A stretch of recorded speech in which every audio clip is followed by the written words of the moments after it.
All right. Hello, everybody, and welcome a special episode of the Ramblestream. How's our audio? Audio sounds good. Hunter, you want to talk? Test. Oh, that sounds beautiful. That's great. Somebody just fired something up right when we went live. As soon as the countdown ended, like, yep, it's about time. That's about time. Start up and leave. Yeah, so it sounded good. We're excited to be here. We'll let everybody introduce themselves, but we are just kind of a preview. We are in Detroit. Well, are we in Detroit? We're in Detroit. Ferndale. Yeah. But we call it Detroit-ish. We're Detroit-ish. It's not Detroit proper, though. Correct, yeah. Between 8 and 9 mile. But we're at a really cool event here at Moto, Michigan, and we're going to talk a lot more about it, but just get started. My name is Richard Worsham, co-founder and head of design at Janus Motorcycles. I ramble with a 1980 Cushman Truckster, a new, as of 2 days ago, 1999 Ducati 750 Super Sport.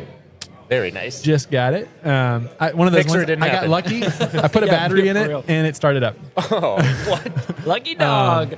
And a 2009 Kawasaki KLR and a 2017 Halcyon 250, number 68. Man, what a list. Weird stable, but I like it. It's a very strange stable right now. I was looking at all the bikes in the garage. I'm like, wow. I'm a weird guy. There's a Vespa in there. As you should. With the broken clutch cable. Yeah. Fine. It's fine. What are you drinking, though, Richard? I'm drinking water right now. Agua.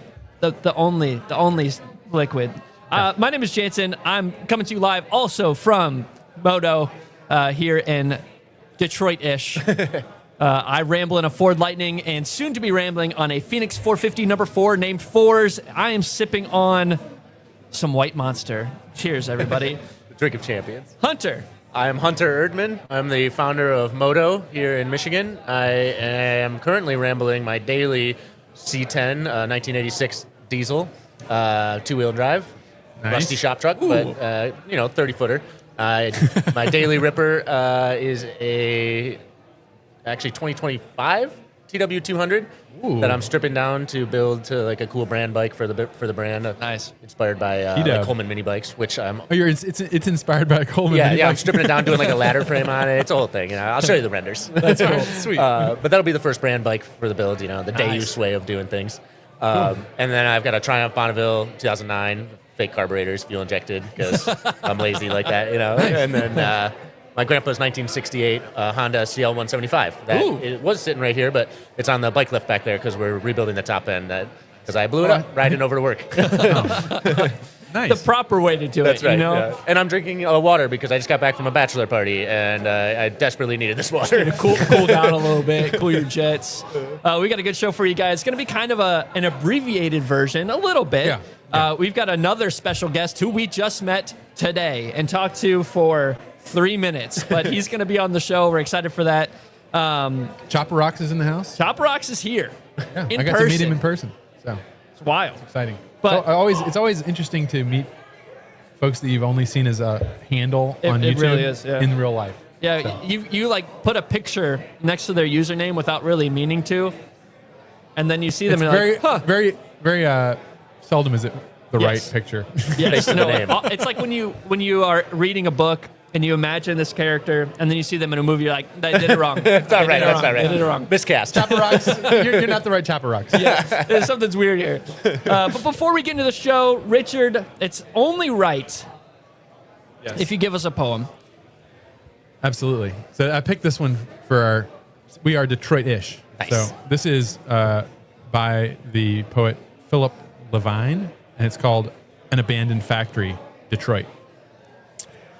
The gates are chained, the barbed wire fencing stands, an iron authority against the snow. And this gray monument to common sense resists the weather. Fears of idle hands, of protests, men in league, and of the slow corrosion of their minds still charge this fence. Beyond, through broken windows, one can see where the great presses pause between their strokes and thus remain. In air suspended, caught in the sure margin of eternity. The cast iron wheels have stopped. One counts the spokes which movement blurred, the struts inertia fought. And estimates the loss of human power, experienced and slow, the loss of years, the gradual decay of dignity, Men lived within these foundries hour by hour. Nothing they forged outlived the rusted gears, which might have served to grind their eulogy.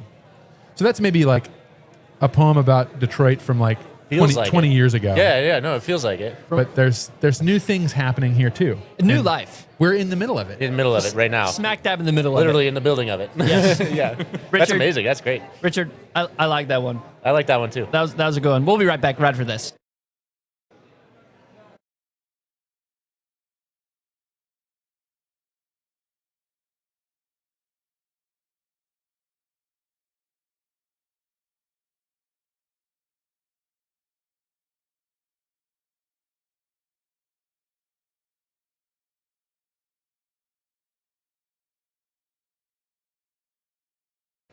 So speaking of inventory 250s, we have 5 here today. 5. And this is kind of a fun experiment. We've never been in a position where we can go to a show and have all the paperwork ready so that if somebody wants to buy one, Locked they can just and loaded. leave. What were you doing before? Oh, you'd take an order and then we would build it for you. Wow. So like we have inventory and we have lots of colors of inventory. Lots. We didn't even bring it all. That's very dangerous for my wallet. Well, you can walk You shouldn't away have told me that. right now. Low price today. Low price of $7,495 or whatever our price is. I love it because honestly, I get overwhelmed by choice. I get, Yeah. choice freeze a little bit. Yeah. Blank page syndrome. Well, you only have Call it. 5 options to choose from today. Yeah, but right now I'm like, actually, any of them. well, that cream one cream is on actually cream, really nice. Saddle seat. Like, I think we should look at one. Richard, don't you Yeah, think? let's do it. So we've got one right over here. Hi, Richard. Hi, Hunter. We got a little behind the scenes. I'm going to walk over here, Richard. If you want to just talk about it. I'll do the audio here. So this is literally behind me, but I'm going to face the mic. So this is one of the inventory Halcyon 250s. This one is in American blue. We have, is that silver? So good of a color, by the way. That's silver pinstripe, silver feather logo. We got black leather with the deluxe seat. We've got, what else we got here? We've got single pinstripe. Looks really good. Standard fenders, brushed exhaust, number plate, and the new upgraded Acewell speedometer. This is a solid, just classic. Oh, and it does have, look at Jansen zooming in on the fork tie downs. It does. All but one of the inventory bikes had fork tie downs. And I was loading them yesterday. And I'm like, why do we not do You can just hook onto it. It's always that way. All of these but one have, which is actually 1286 up there, does not have fork tie downs. But yeah, this is a very, very, very classic Janus. You can see that That's carburetor. one of my absolute favorite colors, by the way. Oh, good. So good. Carbureted, 5-speed, 250cc single that has the bread and butter of Janus motorcycles. Oh, he's gonna show you some more pictures. So we're gonna take a quick gander at some of these other Honestly, inventory bikes. the combo of the tan and the blue together, You like a the his and tan? hers situation. Uh-oh. Yeah. So this one is JM 1286. Again, this is just a very classic. We got the deluxe seat. This one has ducktail fenders, and we got black single pinstripe. Very classic and clean, and no tie downs. Yeah, I was cursing when I was loading them all yesterday. This one is 1270. This one is finished in satin black with red single pinstripe, oxblood deluxe seat, and silver feather logo.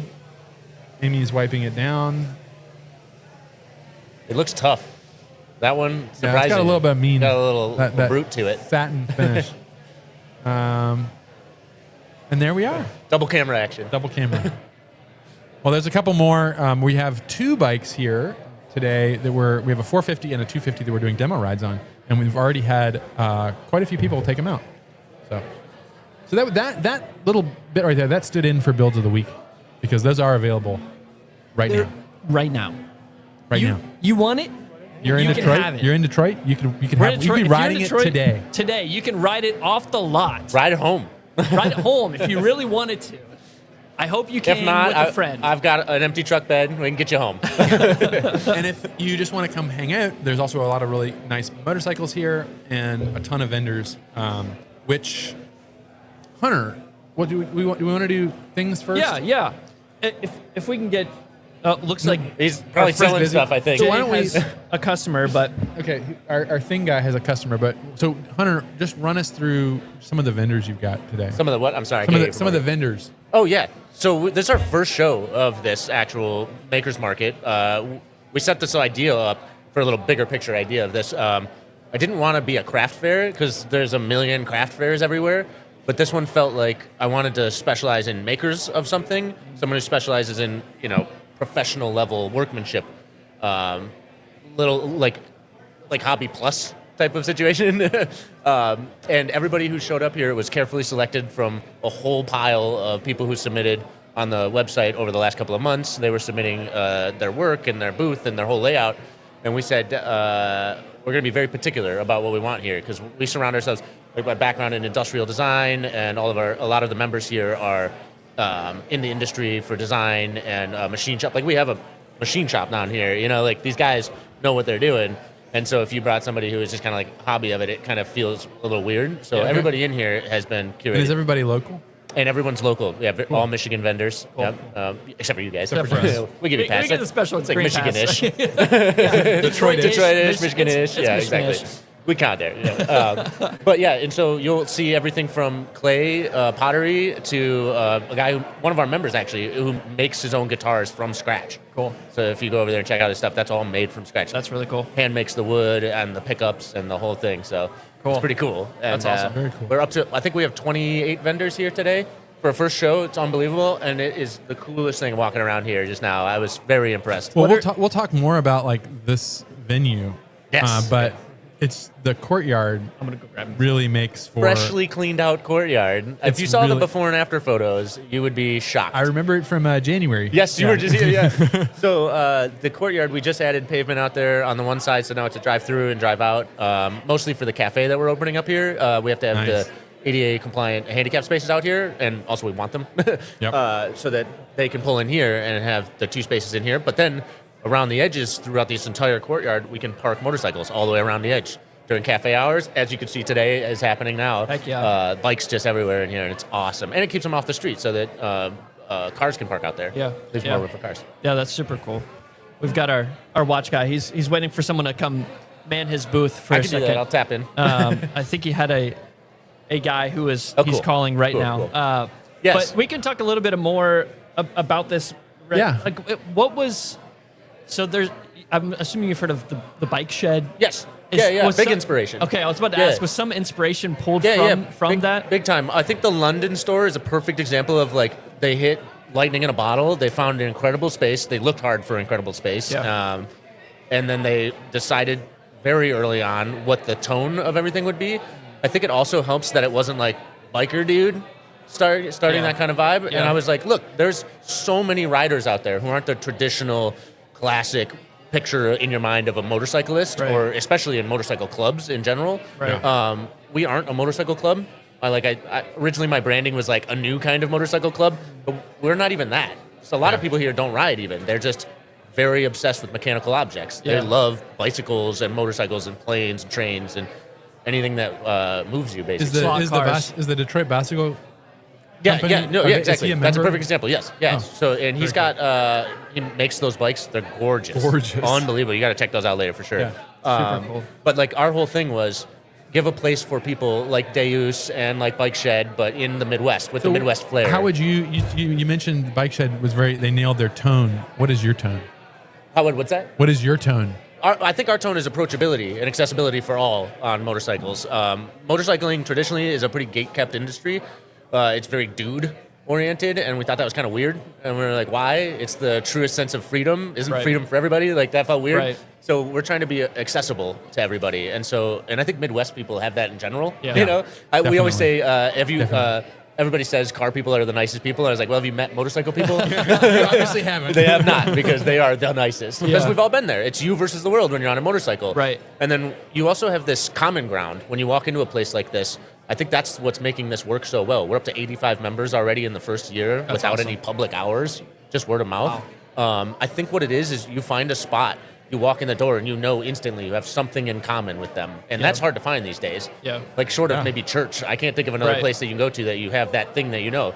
You walk into a coffee shop, yeah, you know you like coffee together, but it's not enough anymore, Right. you know. Right. Worldviews are wildly different, you know. And Right. we've got people from all walks of life here, but the common thread is you love motorcycles and cars, you know. Yeah. That's it. Yeah. That's the only requirement. Yeah, I feel like you're speaking our language. I feel like this is something that we talk about often, especially on the show, Yeah. of like how, you know, Go to a rally. We talk about motorcycle rallies Yeah. and how oftentimes it's like you would never, ever hang out with some of these people outside of this space. Outside of there, yeah. But and then you once- find out they're good people. Yeah, exactly. Once you get to know them and talk to them, it's like, oh, I like you. Yeah, you're actually really pretty cool. Yeah. That's also why we have a strict no religion, no politics at the door. Just at the door, leave it out there. Right, Out right. there is for that. This is Switzerland. Right. Fair ground for everybody. That's it. Neutral, please. Neutral space. Yeah. And it's helped us, honestly, immensely. And we chose Ferndale for a reason, too. The Ferndale, just Pride was yesterday. The big downtown event was yesterday.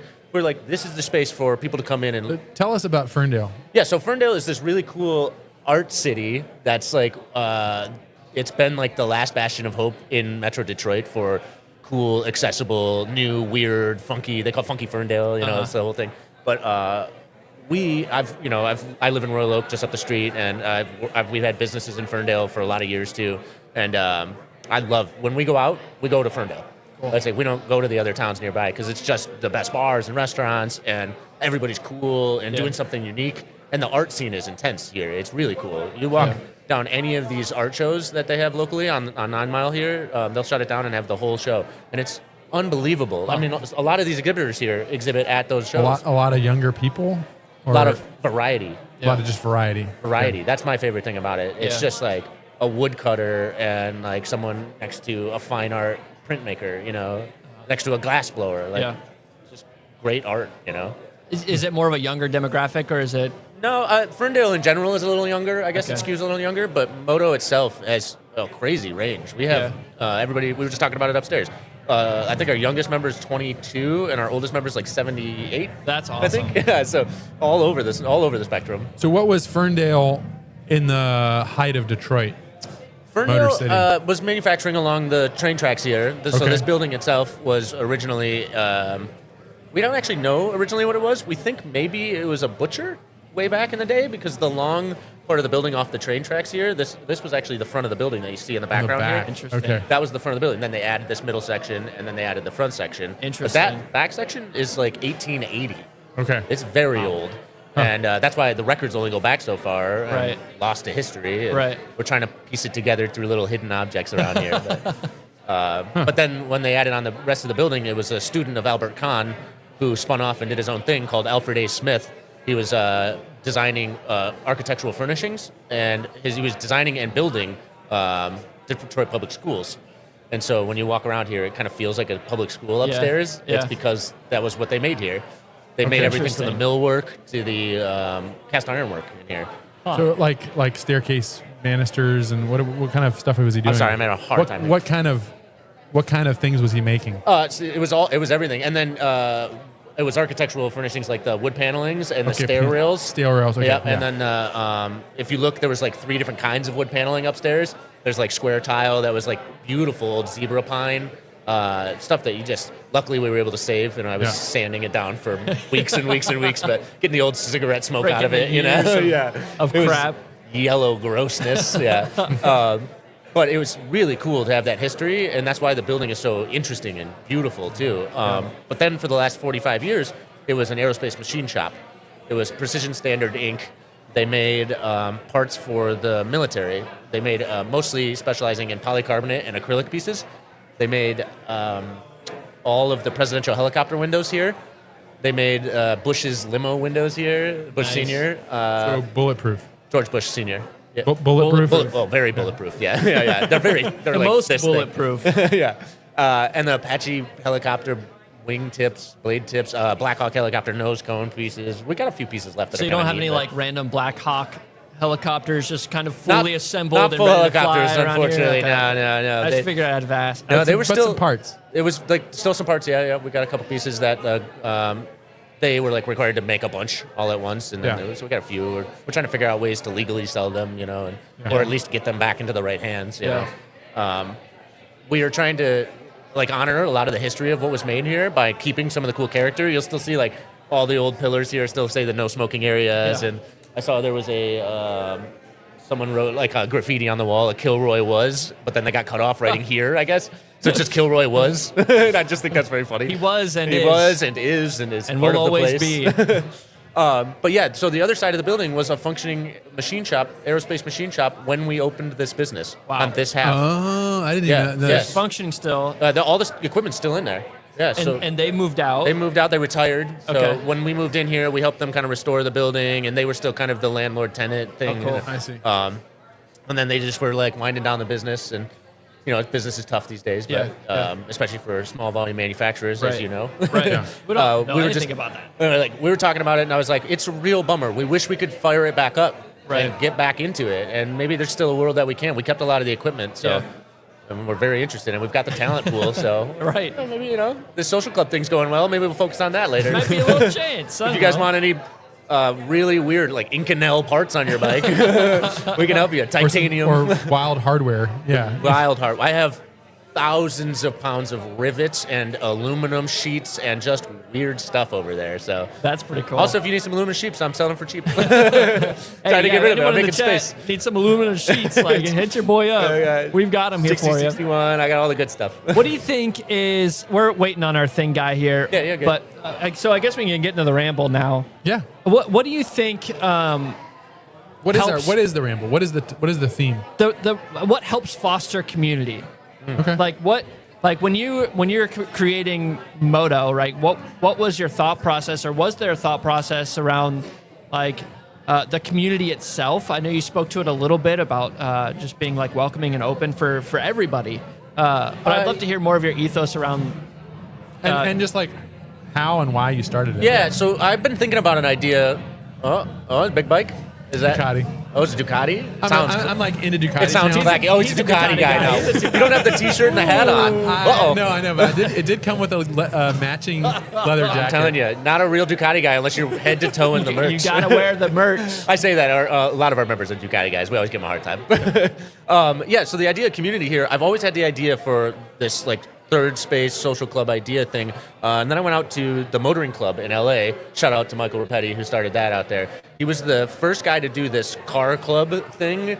Because, you know, you've seen these around lately. They're starting up, but it's for like rich guys. They're basically country clubs where they could store their supercars. Yeah. And they were just these weird, like, I don't know. It was like it didn't feel right to me. It was like, why is it that only rich guys can have that camaraderie over 8 of their Ferraris or whatever? Right. Or like, I think there's that sense of community here with motorcyclists and car people, but more approachable, like us, like for the rest of us is what we call it, you know? And we were trying to spitball that from a business plan idea, like what price point do you set that at then? And we just landed on $95 a month because it seemed like for what you get, it's pretty Did you solid. set the price before you even had like the building? Yeah, because it set the tone for the Yeah. rest of it. Because we were like, is it going to be $3,000 sign-on fee and then lower every month? But and you can't make it $40 a month because then everybody will just come in here and overwhelm the place. And Right. so there's that sweet spot where you got some spending money on it. But to be honest with you, $95 doesn't get you very far these days. Right. It's a numbers game at that Yeah. point. So Yeah, you need to have a certain number of a serious number members. of so we figured about 150 members and pays most of the bills with the add-ons and stuff. We got a bunch of cool add-ons. But to go back to your question about community, the idea was give a space. Like we've all had the same idea. What if we bought a cool old industrial building with a bunch of our buddies and just turned it into our hangout spot? I'm currently experiencing that right now. Exactly. And we are getting rid of our lease. So that was the idea, was like, what if we pile all our resources together and do it? The issue with that is there's too many cooks in the kitchen. Yeah. And so instead, if you have a single point person, both responsible for it, captain of the ship, and which means I also go down with the ship. You know? Right, right. But I'm also foot in the bill, you know. Right. Spend every dime I got on it, you know, that Every sort of single thing. last penny. But that meant that everybody else can just enjoy the space. They don't have to feel like, oh, who's in charge of this? Who's doing this? And now what we found is members have stepped up and felt a sense of responsibility of the space, and they feel like a sense of ownership with it, especially these early members. We're up to 85 members already, the first year of being open. And they're like, hey man, while I was away, I was just gone this weekend, and they were like, oh, we'll take it, we'll hold down the fort. They kept an eye on things. So you've set a.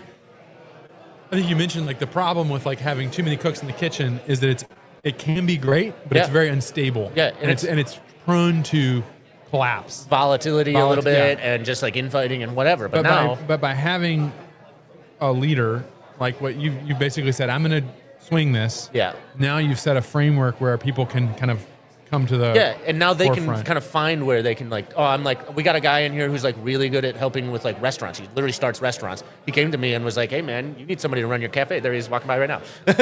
Say hi, Andy. But are you able to like how do you like you paying everybody for this stuff? And actually Andy was just like in our case with Andy, he was just like, dude, I'll lease the space from you and run a cafe out of there. I've always wanted to run my own cafe. Yeah, but that makes sense for him. That's perfect. And I'm giving him a great deal on it, and he's helping me out immensely because now we have regular hours. Right, There he is. Hey, Andy.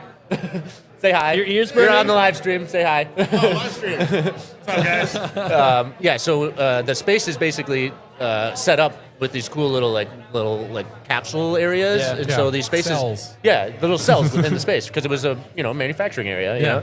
And so like that little front cell where they packaged Apache helicopter parts is now the cafe. That's cool.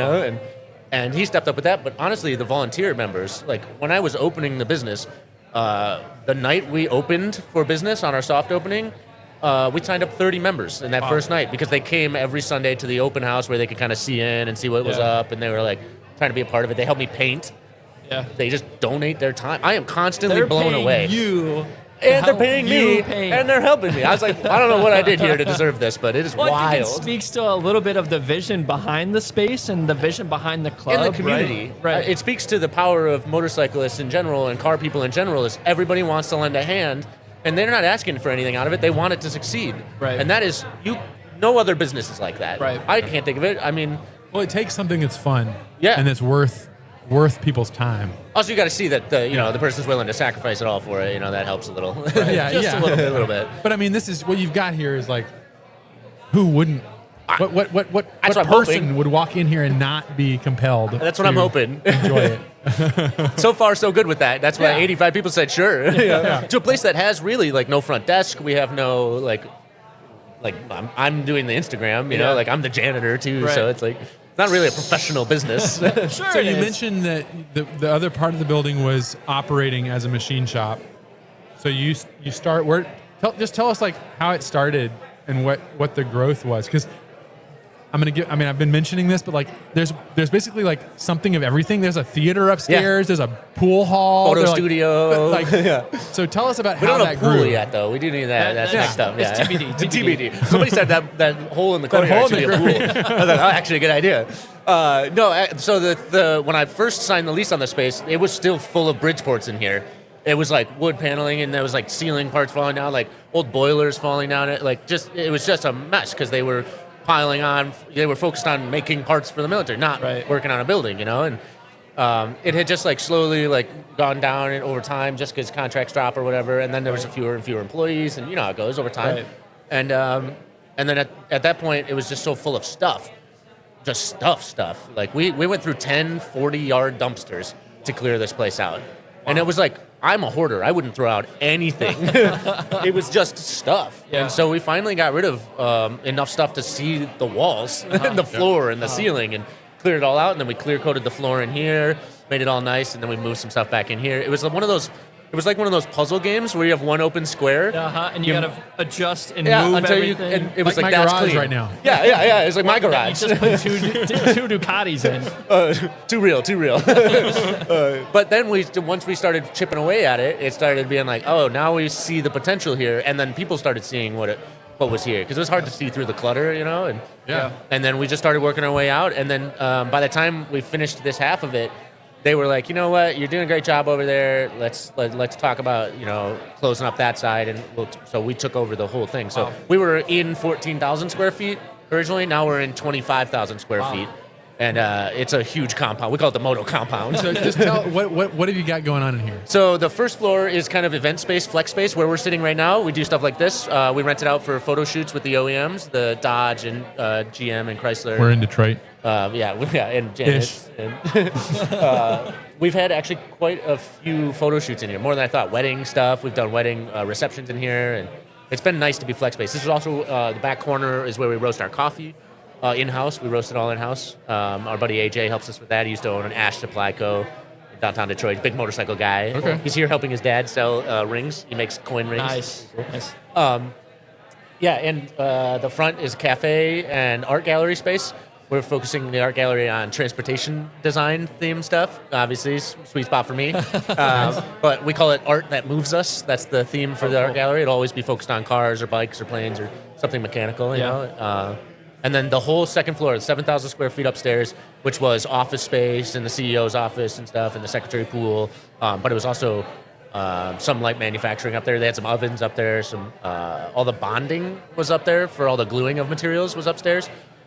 This was for the aerospace. For the aerospace company? guys, Okay. yeah. The Boeing required them to have a clean room. So they have like a cool clean room that we converted to a photo studio. Oh, cool. Because it's like white epoxy floors and white walls. Yeah. And had a dehumidifier in there. And all the old blueprint drawings were really cool. Yeah. And it's like, unfortunately, had to shred a lot of that, you know. But we basically turned the entire upstairs space into a social club. That's where members hang out in. We got a members kitchen up there, the little members lounge, where we took the old CEO's office with all the wood paneling. We turned that all into the members lounge with leather couches, and everybody's like, "Oh, this is the cigar room." And I was like, "You smoke a cigar in here, you're dead. You're gone. I had to sand those walls for 3 weeks with no heat in here. No more smoke. No more smoke. There was no HVAC in the building when we got here. Okay. It was just window units in everywhere, but you can feel it's the concrete is like 8 inches thick to 12 inches thick in most places. Yeah. The entire second floor is cast in place concrete.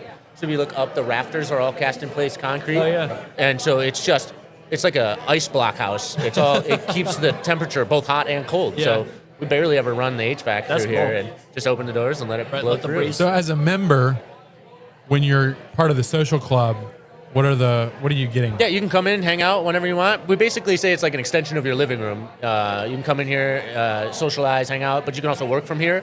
If you want to call it a tax write-off, it's cool. there you go. It's a co-working space. But we have like 5 or 6 members who regularly work in here, like as their workplace. You know, just grab a couch or a table somewhere. We saved all the old workbenches. I'll have to show you one of those later. They're pretty cool. Out of Toledo. They were from like the 40s. Okay. Standing them down, saved them all. Yeah. Took off all the old aerospace goop. But yeah, it's like they can come and go as they please. They get their own key code to the building. Allows them to come in and out as they want. It's a kind of an honor system type of deal. Yeah. I noticed some bikes on lifts in the back. Now, Yep. Can anyone do that, or do you have to rent one No, of those? that's an add-on. So the Fab Shop add-on, to keep the price of membership low for everybody who just wants to use the space, we do some things as add-ons, like the Fab Shop. Some people in here will never wrench on anything, and they don't need it. So the people who want it, it's only $50 extra a month. I see. And you can use the lift tables. That's an honor system too. So there's a lot of these DIY garages popping up. I don't know if you've seen them around. You got some down by you guys, I think. Skid Mark's Garage, RIP, we just lost them. But they were doing a great job of community space and wrenching space. Yeah. My big thing with wrenching is that it's just, if you let that open to anybody, it's a liability issue. It's crazy. And on the insurance tools hates disappear. it. Yeah. All my tools are gone, Yeah. you know. But here, since you go through that paywall process, members are trained on the tools. They're, they sign the liability waivers, the extra liability waivers. You know, I can like vet them. Right. I can be like, you know what you're doing. Okay, cool. Hey man, you seem cool. You're in. yeah. But also like, prove it. I want to right, see what right. you. Yeah. And then lets people just kind of do what they need to in the space without kind of everybody having to pay for it. Yeah. You know, it's kind of nice. That's really cool. Yeah. I like and that. that's the same with the photo studio. The photo studio add-ons also $50 a month extra. What other add-ons do you have? We have a +1 pass that's lets anybody bring anyone, like a member bring anybody. They can come with them at any time as long as you're with that member. Yeah. There's also a joint membership where you both are full-blown members, but the second one's half off. Call that like the couple pass Yeah. or the buddy pass, the Dumb and Dumber pass. The picture of them They have riding to on have the a bike suitcase together. and, I think it's actually the thumbnail is the Easy Rider picture with Jack Nicholson on the On the back, back with with the the football football helmet on. helmet. That's the picture for the joint member. That's pass. awesome. But yeah, the goal any is others? keep Any it. other add-ons? What's that? Any other add-ons? I think for now that's the photo studio one. Yeah, I Okay. think that's it for now. Yeah. If we come up with other, like we have a boiler room that we're going to convert into a recording studio. That'll be an add-on. The true boiler room sessions. You know, That's awesome. But on top of that, you're not. It's not just like, oh, come here and hang out. You're also throwing events regularly. yeah, all the time. We're doing way more public events than ever because we don't have a public hours or anything. We're doing a lot more like High Five Friday every Friday. People can come in here and spin records. Anybody from the public can. It's kind of like our way to let people see what membership's about Yep. and like meet some of the members. And so a lot of people like email me. They're like, I want to sign up, but I've never been. How do I see the place even? And I'm Yeah. like, well, just come in. I'll give them a tour or whatever. But also, just show up on Friday. You know it's open. Just like Sunday service. That's open every Sunday, 10 to 1. It's our open house and cars and coffee. Yeah. Basically, the more public events I do, the less likely I have to hire a receptionist. Right. You know, Right. it's So, Hunter, is this your full-time gig yet? yes, yep. I quit my job at Bollinger before they closed. Also, RIP. So you've been doing this for a while, For full-time. about 3 years. Yeah. Wow. So 2 years of just cleaning the place out, and Yeah. then just sweat equity into it. Yeah. And at the time, I was just leasing it, which. Yeah. That was a risky move. Yeah. My landlord was incredible. Shout out to Dan. Hey, Dan, And, shout out. Shout out. And I think I just saw him walk by. He ended up selling the building to me because he saw the work. He's like a very particular guy. When he finds buildings, he was like, keep the character. Yeah. Because so many people will come in and be like, we're going to paint all this white, Right. clean and new. You need Right. fresh and new. And I'm like, look at the character. Look at the stories in this Yeah. place. Yeah. You would paint that? That's crazy to me. Like that pole has splatters of the old aerospace epoxy on it. Like it's hardened on there. That's not coming off. Right. You can paint over it or you can tell the story of it. Right. Judy, who used to work right at this corner right here, she was packaging Apache helicopter parts on that workbench that I salvaged. Yeah. Her name's written on it. And I was like, why would you get rid of that? You Yeah. know? That's beautiful piece It's of got a history. story. It's like the building talks. You Yeah, know? Like it does. It's It telling tells- you different things as you walk through. If the walls could talk, Yeah, you know, they'd right. probably be screaming. Yeah. But I'm sticky. I'm covered in goop.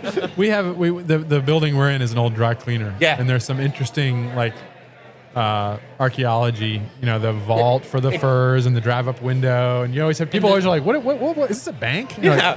no, it's actually a dry cleaner. Yeah. Yeah, like you don't expect a 8-inch thick vault door to every basement. You know, Yeah.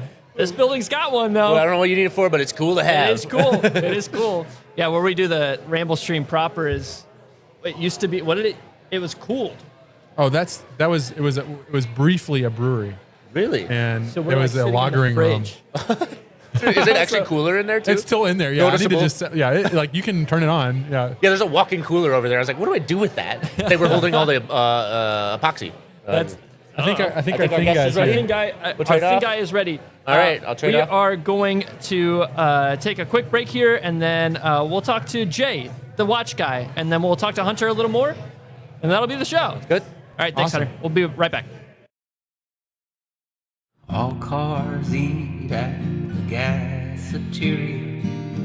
Old people eat in a cafeteria. My mom suffers from mild hysteria. Sent her off to northern Siberia.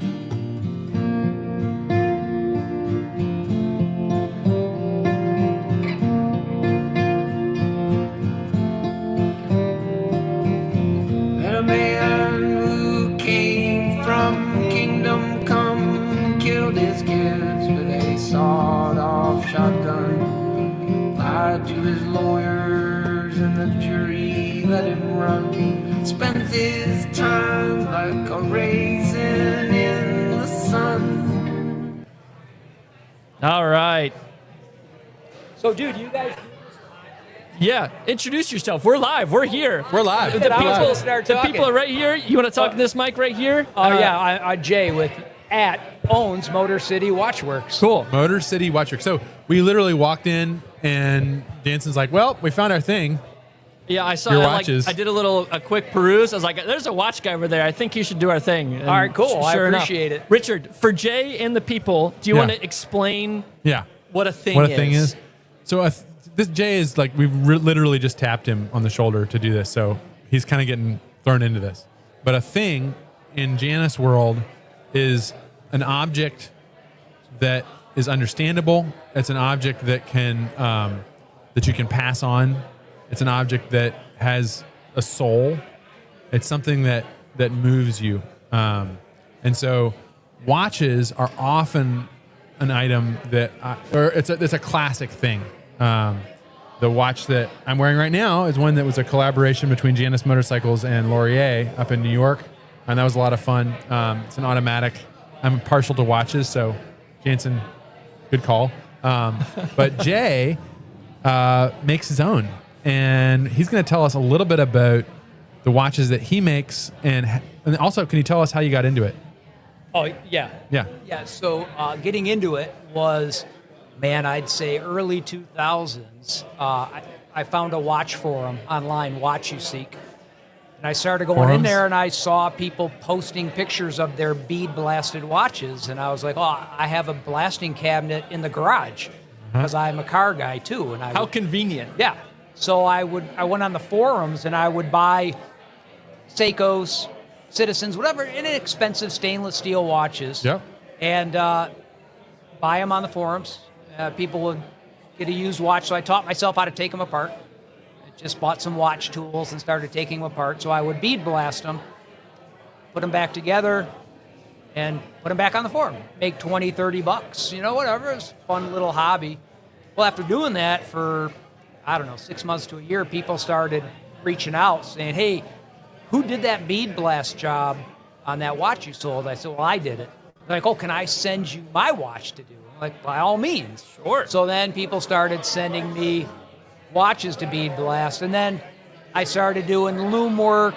And then once I figured out how watches came apart, then I started doing repairs. Okay. And then I saw Really? Cerakote, so I started Cerakoting watches. Yeah. And it just kept going. Then I'm a design engineer by trade in the auto industry. So Okay. I made some parts. I made chapter rings and hands. And I found manufacturers overseas to make some hands, and I would put those on my mod watches. Now, I've always wanted to make a watch because I'm a watch guy. I'm into watches, and my craft.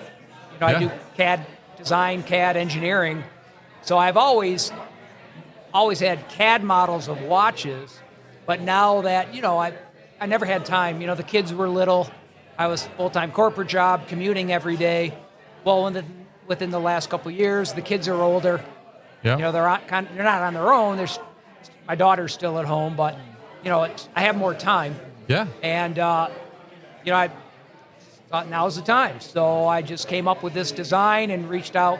I spent a long time trying to find people in the United States who could make the cases and the dials for me. I spent a year trying to find someone in the United States who could make a watch case, which is difficult because the precision is crazy. Yeah. One manufacturer sent me a prototype, and the inside of the case was out of round by like 0.02 millimeters, but it was enough the watch wasn't waterproof because the O-ring was Yep. the case. So when I was doing all my quality checks with my calipers and looking at my CAD model, I was like, dude, here's I sent him an email. I was like, here's the new changes, to get this thing waterproof. He never got back with me. And I get that. I wasn't mad at the guy. If he's got a $5 million, $10 million job in his CNC machine, he's not going to take it out to run me a prototype. Yep. Right. I get it. Right. So I do have overseas suppliers who make my parts, but I do all the assembly. I hand loom every dial. I make the watch hands from scratch as well. But that's how it all went. So can I see one? I just want to poke at it. That's a really, wow. So They're heavy. They are heavy and they're tall. So what we're looking at here is this one's stainless steel. That one's stainless steel. Steel. Beautiful dial, but you're having the case made. I mean, basically everything except for the movement. Correct. The movement is a Seiko. I buy that completed. But I do regulate the movements. All the movements are regulated in 3 positions. The dials are a single disc of machine titanium, and I make the hour and minute hand from scratch. I cut them out on my laser engraver from 0.2 millimeter thick titanium. Wow. They're very cool. Thanks, man. I It's appreciate really it. a statement. I mean, that Yeah, thing on your wrist. I is know not, it's a little chunky. It's out of the ordinary, but I wanted. Yeah. I wanted to do something different. Just So what are your watches? What's your brand name? Motor City Watchworks. Motor City Watchworks. So I got a website. I'm on Instagram under Motor City Watchworks too. That's beautiful. That's beautiful. So you got into it from just forum research and like modification, and then after modifying people's watches for them and maybe doing parts, that's when you got made into some it. parts too, yeah. Yeah, and then you're like, oh, this is something that I could start a business doing. Yeah, man. Even when I was a kid, I loved having watches. Yeah. I always wore a watch, even when I was a kid. Yeah. So when I had, like I said, when I was on the forums early in the internet, I'm like, oh, cool, watch forums. This is so awesome, man. Yeah. People from around the world loving watches. Yeah. And it just all stemmed from there. So what is it about a watch for you that's so fascinating? I mean, the technology is antiquated, right? That's part of it, Oh, right? that's part of it. I have a coworker who teases me because I don't have any apps on my phone, and I don't want to act like some Luddite who doesn't like was about to technology. say, are you a Luddite? I mean, I build my own websites. I had to get a mailing list out of my work orders, so I used ChatGTP to write a Python script to extract all the emails because I didn't want to open every freaking Word document to extract Yep. the email out because I wanted to mail all my watch customers. So I'm into technology, but at some point, I have to stop with the technology. Yeah. And that's why I just love the watches. It's old school. It's simple. It tells you the time. Right. And time is our most valuable asset. It really is. Yeah. Time goes by whether you use it or not. Yep. That's cool. That's So cool. what was your inspiration for the actual design of the watch? Because they're very unique looking. So I did no sketches. I just sat down, pulled up my CAD program, and I just designed that as I saw it in my head. And at the same time I designed it, I did the engineering to make sure all the clearances were set up. And I wasn't even too sure about some of the clearances. Yes, I took other watches that I had taken apart and did some basic measurements. Yeah. But you don't know if your watch is going to go together until you have the parts in your hand and you start putting them together. Right. So there was a little bit of pucker factor. I'm cutting all these checks and ordering all these parts. I'm like, holy crap! If this thing don't go together, that's another $1,000 down the drain. So, Do you what is your plan for the future? Do you have any plans to do something different with like the watches? I will continue doing this. This watch was the first. I currently have another one that I'm designing. There's a 3D print over here at the Oh booth. yeah, I have saw a that. 3D Yeah. print. Yeah. So that's what I start with. Even with this, when I had this design, I had to buy a 3D printer. So I bought the Anycubic D2 because it's the DLP and it can do 0.02 millimeter layers, and I need that Yeah. resolution. So I first had to teach myself how to do 3D printing Yep. because nothing is plug and play nowadays. So I would 3D print the case just so I could, get an idea of the scale. Yeah. Watches look a certain way in CAD, but when you put them on your wrist, you're like, oh, what was I thinking? It's Yeah. weird. Yeah. So after the 3D print, and I'm happy with the way everything looks, then I do an aluminum prototype because there's a lot of places like Send Cut Send can make an aluminum prototype out of Yeah. this because they can machine it. Hi, There's Gary Gary. Smith. Hi, Gary Smith. And then so it goes from the aluminum prototype. Then that way, if it's metal, I can color it and get Yeah. a close approximation to what the production colors will be like. Yeah. And once all that proves out, then I'll pony up and pay for a actual prototype that is going to be the production part. But this is where it gets scary because my manufacturer makes a die. Yeah. So, because they're not going to CNC from a block because it's too much material removal, take them forever. So they make a die, they stamp the initial shape, then they CNC. Yeah. Well, once that die is made, I can't come back and say, Go boy, I back. really wish this watch was But a you can millimeter probably bigger. you can work with some tolerances and stuff like that They can afterwards. change Yeah. certain things, but at the end of the day, Yeah. If I do any major change, it's a whole new die I have to pay for. Yeah. How many watches are you selling a year, let's say? Dude, I've only been this, so it's taken me almost 3 years to get to this point because it's part-time. I have a full-time corporate job. I still got to cut the lawn.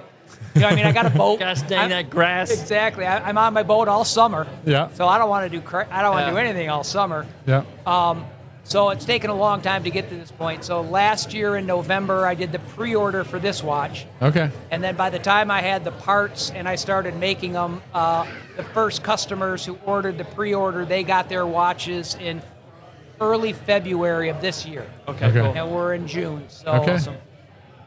Awesome. That's really, awesome. really cool. Well, Jay, thank you so much for hopping on and telling us about your watches. This is super cool. What was the website one more time? Motor City Watchworks. Motor City Watchworks. Awesome. Well, Jay, thank you so much. Oh, thank you for having me. I appreciate it. I'm excited to look a little bit closer at your watches when I go to your booth after I'll the show. give you a discount code, dude. Wow, dude. Uh-oh. Thank you, Jay. Awesome. All right, thanks a lot. Appreciate it. Thank you.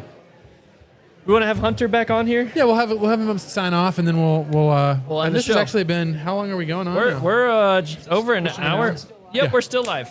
I would just like to make a notation that I hate Hunter for buying this building because I'm really jealous, and it's got a cool guard shack, and I hate him because of it. But he's a great guy. He's a great guy. Going Awesome. back on, Hunter. We're just going to sign off. sign off here. Anything else that you want to tell the people? I'll go buy a Janus motorcycle. Thank you. Honestly. What are you It's do? What are you going to do with the other side of the building where the We're machine gonna shop turn was? that into machine shop. Keep it Oh, it's machine gonna shop. stay a machine yeah, shop. Yeah, we're gonna Okay. just have it a bigger fab shop add-on. Awesome. You know, That's awesome. Look And who we've it got is. Gary. Gary Smith. Y'all should know that guy. Yeah. Honestly, my upstairs in the member lounge, I didn't even stage it this way. I got a Rambler's Companion book Nice. sitting on the coffee table. I'll thumb through it every once in a while if I'm just like, slow down. Because I'm like always running around, mile a minute, But I'll sit down and I'll read a little take out of it. And honestly, if you haven't read it yet, go grab one. It's excellent. There's a link in the description, so There you go, boom. get it if you want. Well, thank They you didn't so even much for pay me being to on do the that. show. Thank you so much for creating a space this cool and for hosting events like the Moto Market. If anybody's ever in town, come on by. If that hasn't been enough to sink in here, hopefully check out the website. You'll see some great pictures. We're open here until 6. Is that Till right? 6 tonight, So yeah, if you're in the area, you're live- consider coming on by. This is running from 11 to 6. Yep, So- noon to 6. I Noon think. to Yeah, 6. Noon to 6 There we today. go. And then every single Sunday, 10 to 1. 10 to 1. There you go. Well, that's been the show. Thank you all so much for tuning in. We will see you not tomorrow. We won't have a show tomorrow, but we'll see you the following Monday. Thanks for Bye-bye. watching.